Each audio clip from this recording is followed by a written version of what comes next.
Hi ho everyone, I'm Dan and welcome to Disney Decoded. Today we're breaking down Seven Dwarfs Mine Train at Magic Kingdom, a roller coaster that looks gentle, feels different, and quietly hides one of Disney's most interesting engineering tricks.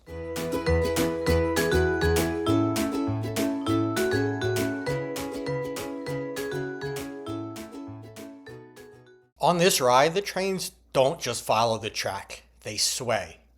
The cars rock side to side as you move, creating a sensation that's part roller coaster, part dark ride, and completely unlike anything Disney had built before. That motion wasn't an accident. It required a brand new ride vehicle system, custom engineering, and years of testing. So today we're decoding how Disney engineered a coaster that rocks, and why that single design choice changes the entire experience. Seven Dwarfs Mine Train opened on May 28, 2014 as the centerpiece of Magic Kingdom's new Fantasyland expansion. From the outside, it looks like a traditional family coaster, but the real innovation is hidden underneath the seats. Each mine train car is mounted on a controlled pivot system that allows it to sway side to side independently from the track. As the coaster enters a turn, the car leans naturally into the curve. As it straightens out, they gently settle back into the center. This creates a sensation of weight shift and momentum that feels smoother and more dynamic. Dynamic. And more dynamic than a rigid coaster car. What's more important is that the motion isn't random. The swaying is carefully engineered with limits, dampers, and safety controls, ensuring it feels playful rather than intense. Dynamic without being uncomfortable. The challenge for engineers was threading a very narrow needle, designing a system that feels alive, works reliably thousands of times per day, and stays comfortable for younger riders. And depending on where you sit, the experience the experience changes.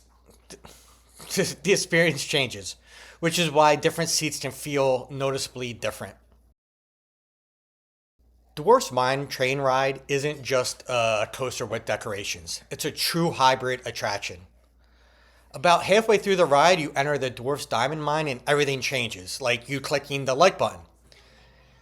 Inside, the pace slows as you pass audio animatronics of the Seven Dwarfs, hard at work, surrounded by glowing gems, detailed rockwork, and dynamic lighting that gives the mine depth and movement.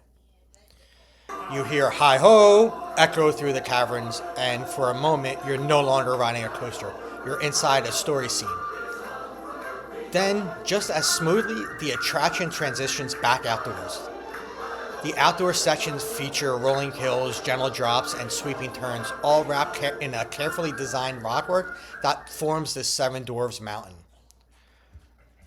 The coaster reaches a top speed of about 34 miles per hour, travels roughly 2,000 feet of track, and lasts about 2.5 to 3 minutes, long enough to feel complete without overwhelming younger riders. The real trick is pacing, excitement outside, and Disappointed! immersion inside, with the swaying motion tying it all together.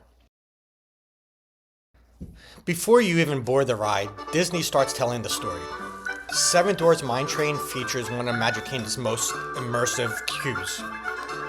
Guests pass through themed environments inspired by the Seven Dwarfs world, including interior spaces filled with personal details, props, and visual storytelling straight from the film.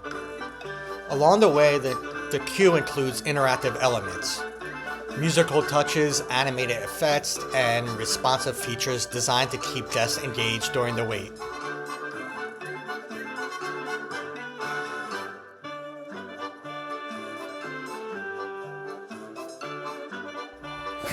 This isn't just about passing time. Disney designs queues like this to reduce perceived wait times and keep guests emotionally invested before the ride even begins. By the time you reach the station, you're already part of the story, what makes the ride itself feel more rewarding. One of the most impressive aspects of Seven Dwarfs Mine Train is something most guests never consciously notice. The mountain isn't nearly as large as it appears. Imagineers use forced perspective to make the rockwork feel massive within a limited footprint. At the base, the rods are large and heavily textured. As the structure rises, the details gradually shrink, the textures soften, and the colors become lighter. These subtle changes trick your brain into reading the mountain as much taller than it really is. The rockwork also hides track supports, lift mechanisms, and structural elements, making the coaster feel naturally carved into the landscape rather than placed on top of it. Functionally, the mountain conceals the ride. Visually, it anchors Fantasyland with a distinctive and recognizable silhouette. The swaying vehicles aren't just a novelty. They're the key to why the ride works. Disney patented the system because it represents a meaningful evolution in coaster design. Instead of relying solely on speed or height, the ride creates excitement through motion dynamics, how the vehicle moves around you, not just where it goes. This makes Seven Dwarfs Mine Train an ideal family coaster. It's thrilling enough to feel exciting, gentle enough for younger riders, and immersive enough for guests who care more about story than speed. It also adds re-ride value. Sitting in different cars or different rows subtly changes how the motion feels, which encourages repeat experiences. In a genre where coaster design is often more extremes, this attraction proves that innovation can come from restraint. Why did I add that word so many times? I probably should stop doing these in the morning too. Seven Dwarfs Mine Train is a reminder that Disney's best engineering often hides in plain sight.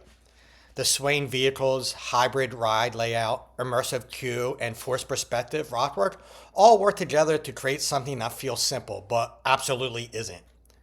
The next time you ride, pay attention to how the car leans into turns, or how smoothly the ride transitions between indoor and outdoor scenes, and how the mountain feels larger than it should be. Because the real magic isn't just a story. It's the system that makes it all feel effortless. What do you think? Does the swaying motion make the ride better, or would you prefer a traditional coaster? Let me know in the comments, and be sure you're subscribed with notifications on, and I'll see you in the next video.